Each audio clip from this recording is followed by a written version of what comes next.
I do a lot of stuff to do with debate, but I haven't really applied it that much to political debate. Now, I think the skills are transferable. If you're good at debate, you're good at debate, and I do a lot of debate analysis. So why don't we analyze one of the most important debates going on right now, and that is the U.S. presidential debate. So. I'm going to give you some of my thoughts and comments about, the different things. I'm going to take kind of like Joe Biden's side because I like him better.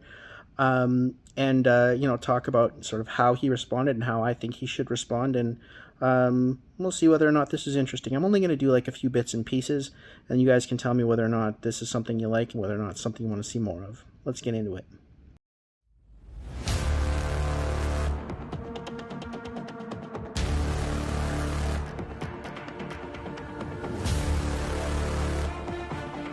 Mr. Anderson. Hi, my name is Mr. Anderson, and I am mean to people on the internet. I'm always very polite about it, though. I just tend to ask difficult questions and insist on the answers. That shouldn't be a big surprise because I am, in fact, a lawyer.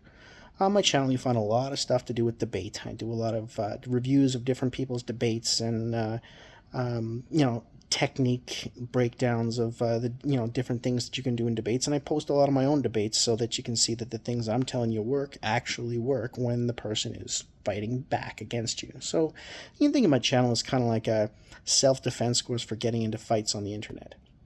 Now, there were two relatively old men who had a pretty famous fight on the internet as of the day of this recording, and those are Joe Biden and Donald Trump. So what we're going to do tonight is we're going to have a little look-see at the part of their debate and see whether or not I think they did a good job. Good evening, I'm Dana Bash, anchor of CNN's Inside Politics and co-anchor of State of the Union. I'm Jake Tapper, anchor of CNN's The Lead and co-anchor of State of the Union. Dana and I will co-moderate this evening. Our job is to facilitate a debate between the two candidates tonight. Before we introduce them, we want to share the rules of the debate with the audience at home. Former President Trump will be on the left side of the screen. President Biden will be appearing on the right. A coin toss determines their positions. Each candidate will have 2 minutes to answer a question and 1 minute each for responses and rebuttals. An additional minute for follow-up, clarification, or response is at the moderator's discretion. When it's time for a candidate to speak, his microphone will be turned on and his opponent's microphone will be turned off. Should a candidate interrupt when his microphone is muted, he will be difficult to understand for viewers at home. At the end of the debate, each candidate will get 2 minutes for closing statements. There is no studio audience tonight. Pre-written notes, props, or contact with campaign staff are not permitted during the debate. By accepting our invitation to debate, both candidates and their campaigns agreed to accept these rules. Now, please welcome the 46th President of the United States, Joe Biden. Folks, how are you?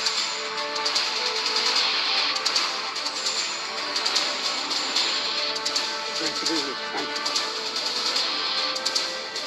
you. And please welcome the 45th President of the United States, Donald Trump.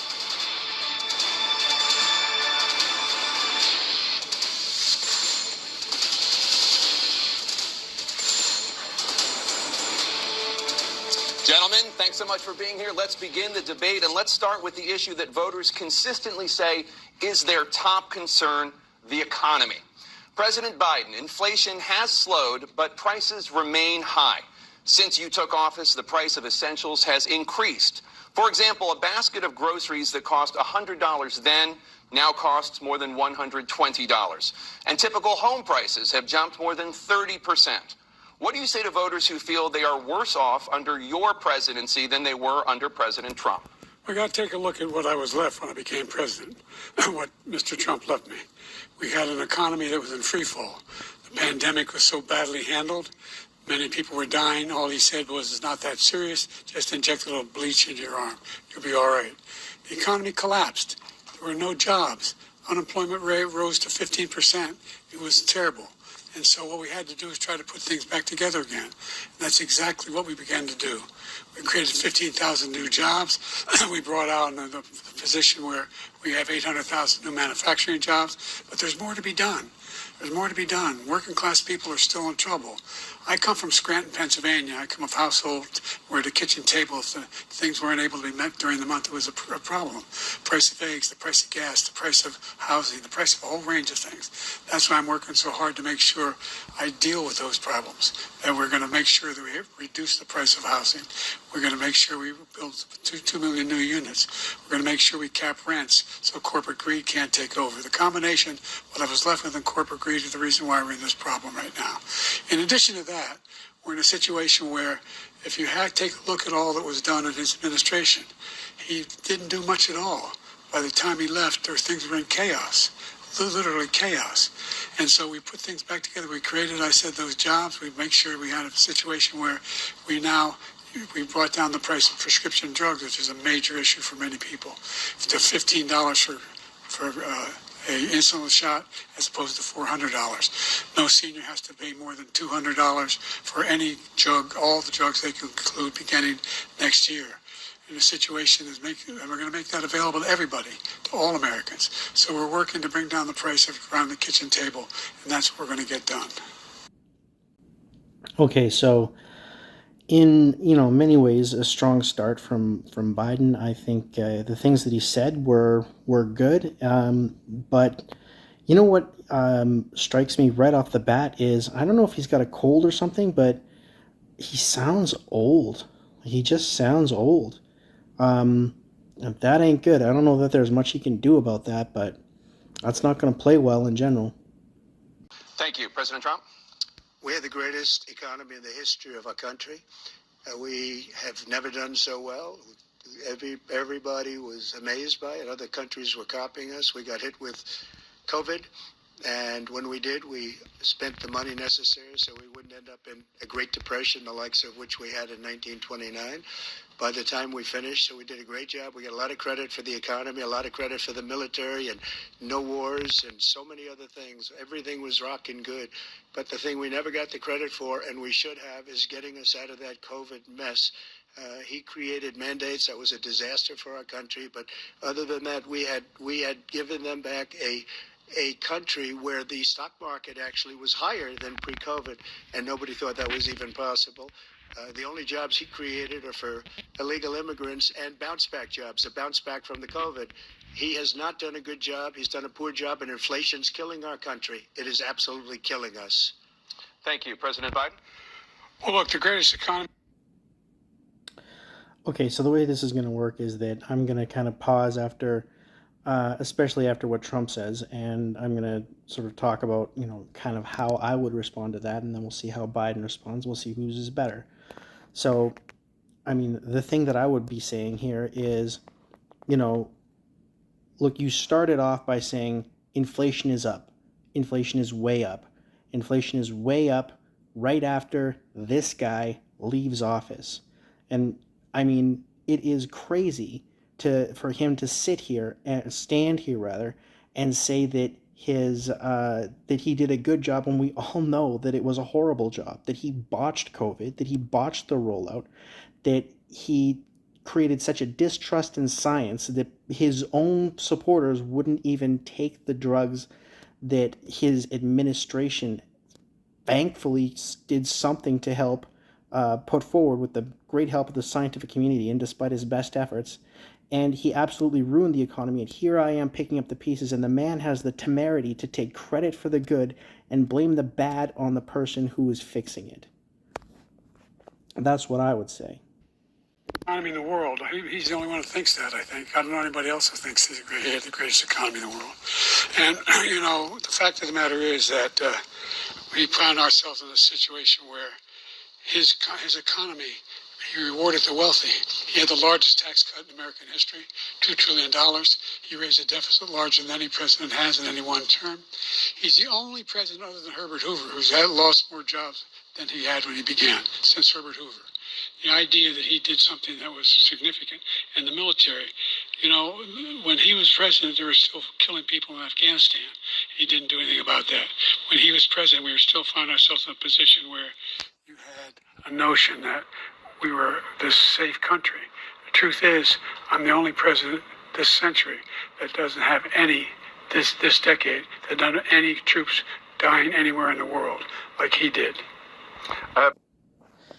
And this is too many facts. It sounds like maybe Biden is a little bit overprepared for this debate. Like, great, good job that you have all those facts at your fingertips. But, you know, I have a feeling that the average person isn't even going to be able to follow that deluge of different statistics and facts and things, you jumping from point to point to point, where you can see, like, my response was just like, are you crazy? You did a bad job. You did not do a good job. That's really all he needed to say. And to be jumping from, some facts about Hoover and some things about this and the military, and it just confuses things. It's not effective. Just sometimes simple is good. If I can, Am I allowed to respond to him? Well, I'm going to ask you a follow-up. You can do whatever you want with the minute that we give you. I want to follow up. You want to impose a 10% tariff on all goods coming into the U.S. How will you ensure that I have a feeling Jake Tapper is going to live to regret his statement that Trump can do whatever he wants with the minute that he gives him. That is a bad idea. It should be, this is a minute for him to answer the follow-up question that Tapper is asking him, and it should be limited to that. And he just asked permission, and Tapper just abdicated that, and so now Trump's going to be able to talk about whatever he wants in that minute? I predict he's gonna. to impose a 10% tariff on all goods coming into the U.S., how will you ensure that doesn't drive prices even higher? It's not going to drive them higher. It's just going to cause countries that have been ripping us off for years, like China and many others, in all fairness to China, it's going to just force them to pay us a lot of money, reduce our deficit tremendously, and give us a lot of power for other things. But he made a statement. The only thing he was right about is I gave you the largest tax cut in history. I also gave you the largest regulation cut in history. That's why we had all the jobs. And the jobs went down, and then they bounced back, and he's taking credit for bounce back jobs. You can't do that. He also said he inherited 9% inflation. No, he inherited almost no inflation, and it stayed that way for 14 months. And then it blew up under his leadership because they spent money like a bunch of people that didn't know what they were doing, and they don't know what they were doing. It was the worst, probably the worst administration in history. There's never been. And as far as Afghanistan is concerned, I was getting out of Afghanistan, but we were getting out with dignity, with strength, with power. He got out. It was the most embarrassing day in the history of our country's life. President Trump, over the last 8 years, under both of your administrations, the national debt soared to record highs. And according to a new nonpartisan analysis, President Trump, your administration approved $8.4 trillion in new debt, while so far, President Biden, you've approved $4.3 trillion in new debt. So, former President Trump, many of the tax cuts that you signed into law are set to expire next year. You want to extend them and go even further, you say. With the U.S. facing trillion-dollar deficits and record debt, why should top earners and corporations pay even less in taxes than they do now? Because the tax cuts spurred the greatest economy that we've ever seen just prior to COVID. And even after COVID, it was so strong that we were able to get through COVID much better than just about any other country. But we spurred, that tax spurred. Now, when we cut the taxes, as an example, the corporate tax was cut down to 21% from 39%, plus beyond that. We took in more revenue with much less tax, and companies were bringing back trillions of dollars back into our country. The country was going like never before, and we were ready to start paying down debt. We were ready to start using the liquid gold right under our feet, the oil and gas right under our feet. We were going to have something that nobody else has had. We got hit with COVID. We did a lot to fix it. I gave him an unbelievable situation with all of the therapeutics and all of the things that we came up with. We gave him something great. Remember, more people died under his administration, even though we had largely fixed it. More people died under his administration than our administration, and we were right in the middle of it, something which a lot of people don't like to talk about. But he had far more people dying in his administration. He did the mandate, which is a disaster, mandating it. The vaccine went out. He did a mandate on the vaccine, which is the thing that people most objected to about the vaccine. And he did a very poor job, just a very poor job.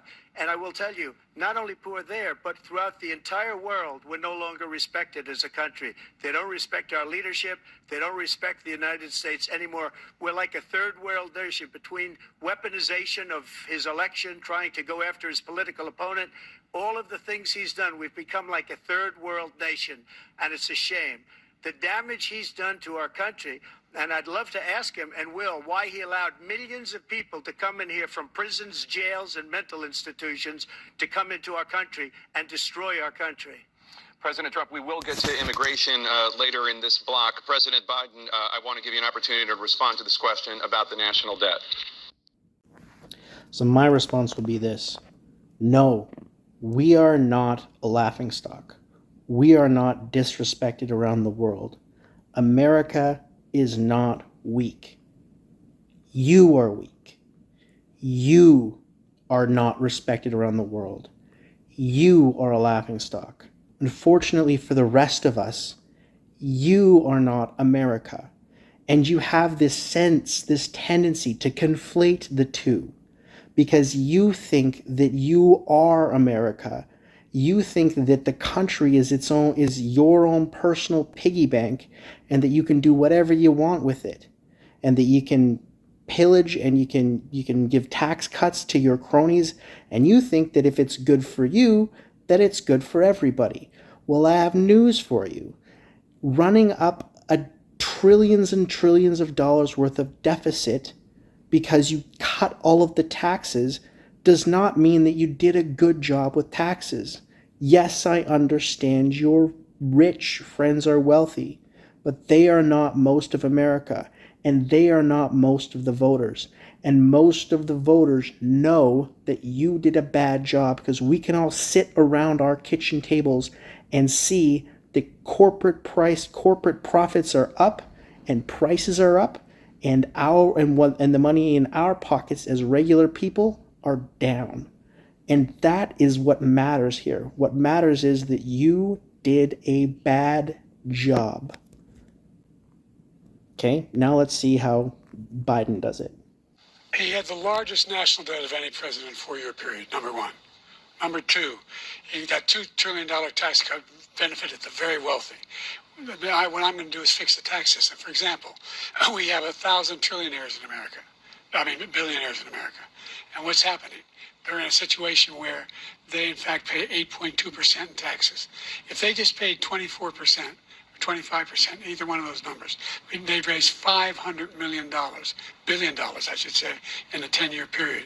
We'd be able to wipe out his debt. We'd be able to help make sure that all those things we need to do, child care, elder care, making sure that we continue to strengthen our healthcare system, making sure that we're able to make every single solitary person eligible for what I've been able to do with the COVID, with dealing with everything we have to do with, look, if we finally beat Medicare. Thank you, President Biden. President Trump? So, not good. I mean, beyond the sort of the blanking and the, the stuttering, once again, information overload and message coherence is suffering. You need to just be direct, and he needs to be taking shots at Trump here and kind of making this another referendum on Trump's failed presidency, saying, let's compare our two presidencies. Do you want another Trump presidency or do you want another Biden presidency? Right? And that the focus should be a lot more on how bad the Trump presidency was, because if you have them, like nitpicking and evaluating the Biden presidency, you do too much like, look what I've done, look what he's done, look what I've done, look what he's done. You're going to either A, get lost in the weeds, or B, he's going to pick nits on you, right? And your stuff's a lot more recent. So just hammering him on, like the message here for Biden's whole debate should be just like, he did a crazy bad job and I've been picking up the pieces. He did a crazy bad job and I've been picking up the pieces. I've spent the last 4 years picking up the pieces. Maybe I can finally get something done. You're going to need to elect me again so that I can, actually build something. Because thus far, like, look, I've done great, but I have inherited a mess because this man is a disaster. He's done this, he's done this, he's done this. I mean, that's kind of, especially like they have no notes. They have no, He'd have been a lot better off, instead of memorizing fact after fact after fact after fact, to just kind of focus on message discipline. This guy did a horrible job. I'm picking up the pieces. Look at all the bad stuff he did. Well, he's right. He did beat Medicare. He beat it to death, and he's destroying Medicare because all of these people are coming in. They're putting them on Medicare. They're putting them on Social Security. They're going to destroy Social Security. This man is going to single-handedly destroy Social Security. These millions and millions of people coming in, they're trying to put them on Social Security. He will wipe out Social Security. He will wipe out Medicare. So he was right in the way he finished that sentence. And it's a shame. What's happened to our country in the last 4 years is not to be believed. Foreign countries, I'm friends with a lot of people, they cannot believe what happened to the United States of America. We're no longer respected. They don't like us. We give them everything they want, and they think we're stupid. They think we're very stupid people. What we're doing for other countries, and they do nothing for us. What this man has done is absolutely criminal. So in that situation, once again, I would be going back to the well of, so Mr. Trump, yes, people think you're stupid. They don't think the rest of us are stupid. The disrespect that you see from everybody that you think are your friends around the world are because you are a laughingstock, because you are a bad president, because you did a bad job, because I have had to pick up the pieces of your failed presidency, and because I have had to clean up your mess over and over and over again as you end up, as you fight for your freedom in court. I don't know if I'd say that part, but I did. So, I'm here picking up the pieces of your failed administration. That's, the lack of respect that you see from people around the world is warranted. You do not have lots of friends, but we as Americans do. Another thing, notice that I'm doing is that I'm picking up little things from what Trump says and I'm riffing off of them to make the points, right? And that's something that Trump just did in this last segment, and that's good because it connects the statement, and it creates interaction, it creates excitement. It gives a little bit of that spiciness that people kind of like and watch these debates for. And so that sort of thing is kind of a good thing to do. And I'm not seeing any of that from Biden. I'm seeing a lot of memorized facts. I bet you he worked really, really hard in preparing for this debate, but I'm not sure he prepared the right things. This is the first presidential election since the Supreme Court overturned Roe v. Wade. This morning, the court ruled on yet another abortion case, temporarily allowing emergency abortions to continue in Idaho, despite that state's restrictive ban. Former President Trump, you take credit for the decision to overturn Roe v. Wade, which returned the issue of abortion to the states. Correct. However, the federal government still plays a role in whether or not women have access to abortion pills. They're used in about 2/3 of all abortions. As president, would you block abortion medication? First of all, the Supreme Court just approved the abortion bill, and I agree with their decision to have done that, and I will not block it.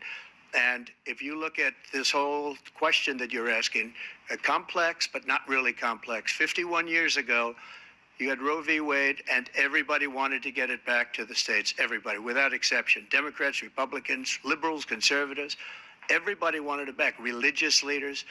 And what I did is I put 3 great Supreme Court justices on the court, and they happened to vote in favor of killing Roe v. Wade and moving it back to the states. This is something that everybody wanted.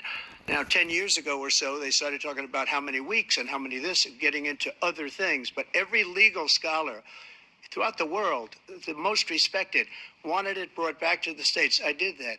Now the states are working it out. If you look at Ohio, it was a decision that was an end result that was a little bit more liberal than you would have thought. Kansas, I would say the same thing. Texas is different. Florida is different. But they're all making their own decisions right now. And right now, the states control it. That's the vote of the people. Like Ronald Reagan, I believe in the exceptions. I am a person that believes.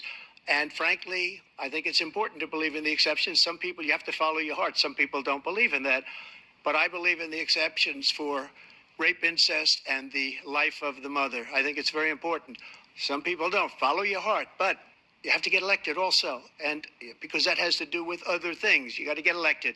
The problem they have is they're radical because they will take the life of a child in the 8th month, the 9th month, and even after birth. After birth, if you look at the former governor of Virginia, he was willing to do this. He said, we'll put the baby aside and we'll determine what we do with the baby, meaning we'll kill the baby.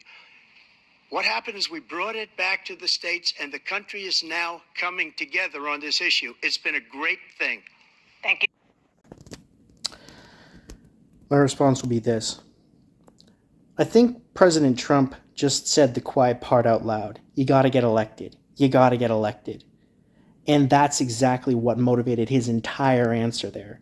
Because he knows that his stance with respect to abortion and with respect to the Roe v. Wade fiasco has been a disaster for him politically. And all of a sudden now he's trying to say that there's a little bit of softening and, oh, I'm not going to take away your abortion pills at least. Baloney. Don't trust this man. Like, or maybe we should say, he has shown you who he is. Trust that. Don't trust this. Because this has been a disaster, and this was what they had been trying to do for 20 years. And as soon as it's not election season anymore, it's going to get worse. It's going to get much worse. So if when someone shows you who they are, believe them. That's what I'd say. Let's see what how Biden handles it. Is that the vast majority of constitutional scholars supported Roe when it was decided. Supported Roe. And that's this idea that they're all against it is just ridiculous. And this is the guy who says the state should be able to have it. We're in a state where in 6 weeks, you don't even know whether you're pregnant or not, but you cannot see a doctor and have him decide on what your circumstances are, whether you need help.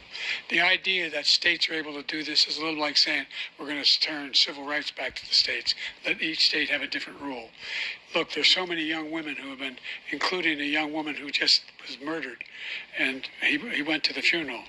The idea that she was murdered by an immigrant coming in. They talk about that, but here's the deal: there's a lot of young women who are being raped by their in-laws, by their spouses, brothers and sisters, it's just ridiculous, and they can do nothing about it.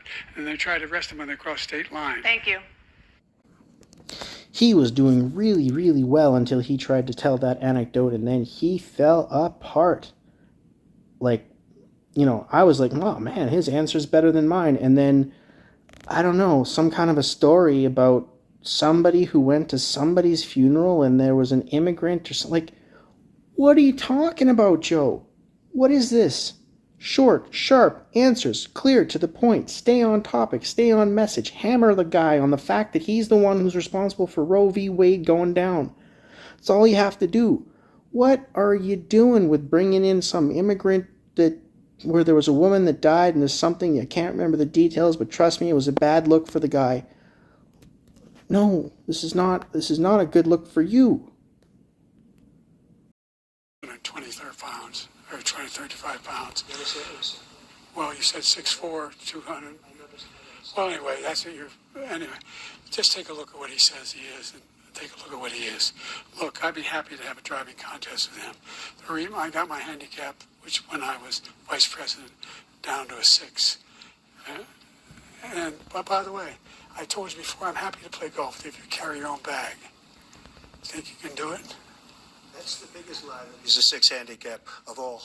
I was an 8 handicap. Yeah. 8. Never. But I had, I've seen you swing. I know you swing. But let's not act like children. President Trump, we're going to 21 Let's not act like children.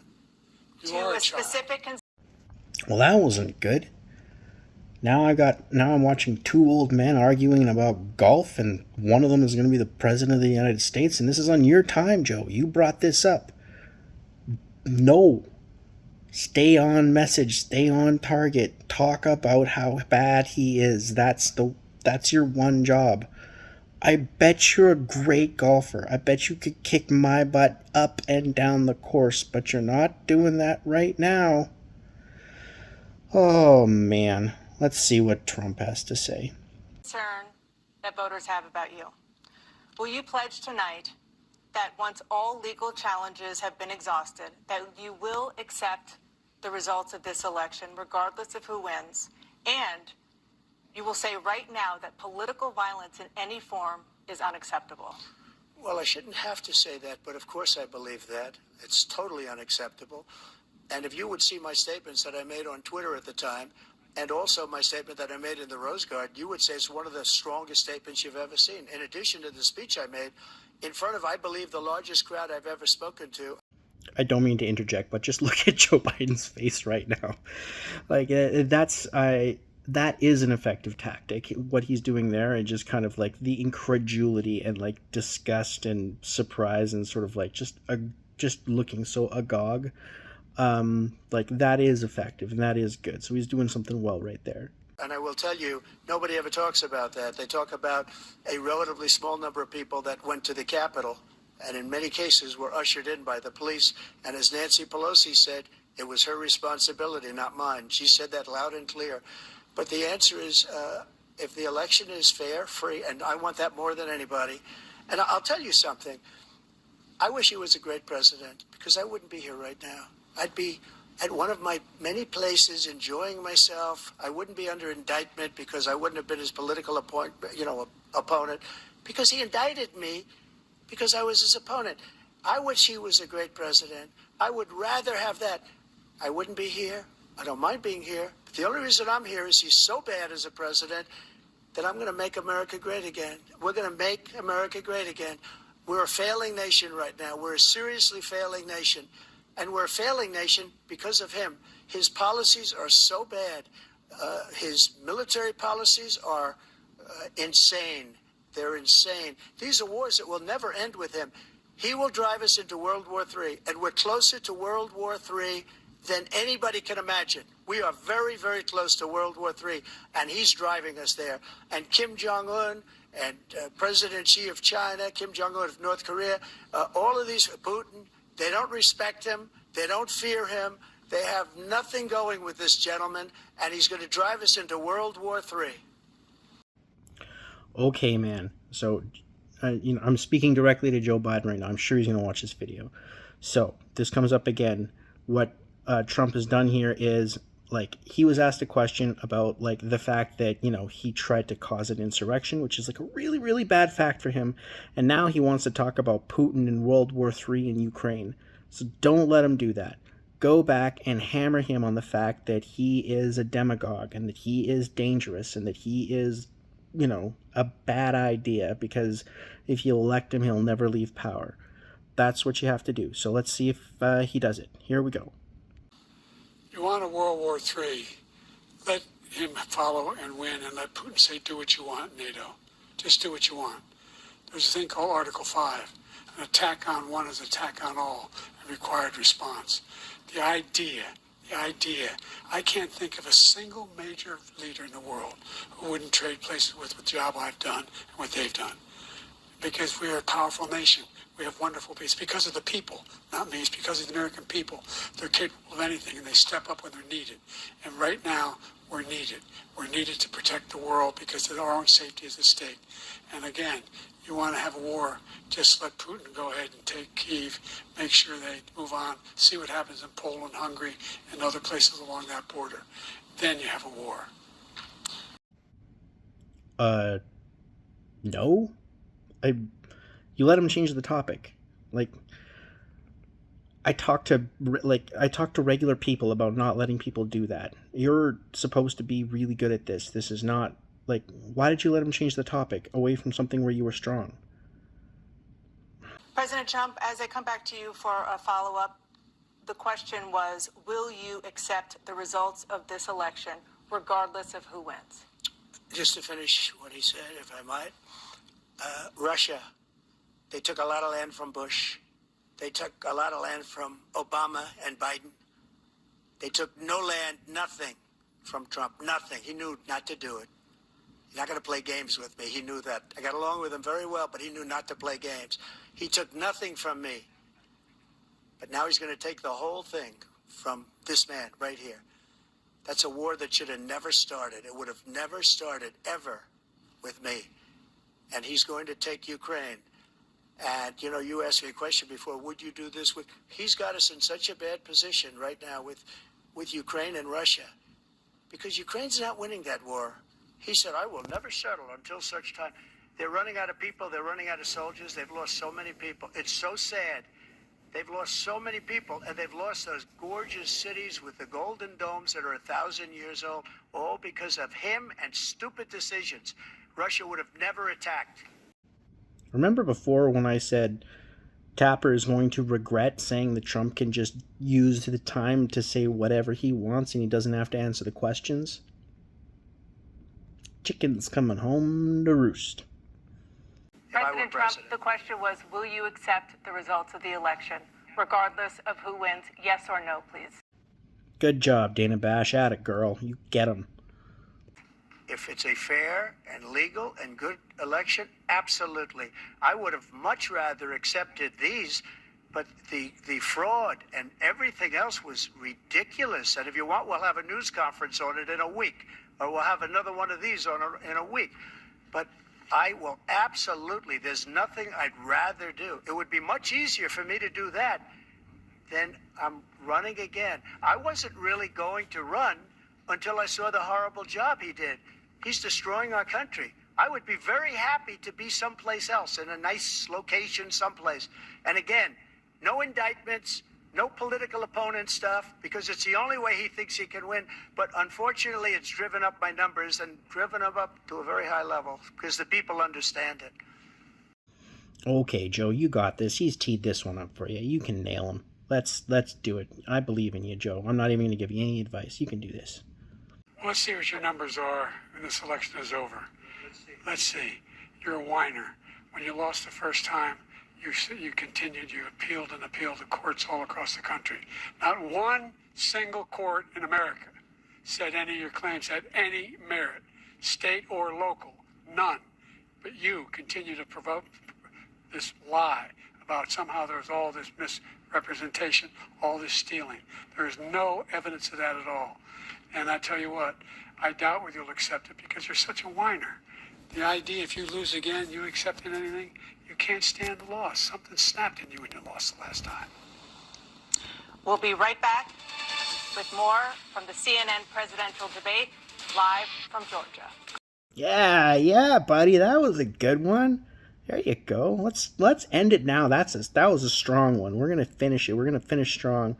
There's more of this debate, but if you guys want to see more of me commenting on their back and forth, then let me know. But I think that's a good one. That's a good one to finish on. Good job, Joe Biden. I hope you win your election there down in America. In the meantime, everybody, remember to like and subscribe to my YouTube channel. And I'll talk to you later. This is Mr. Anderson signing off.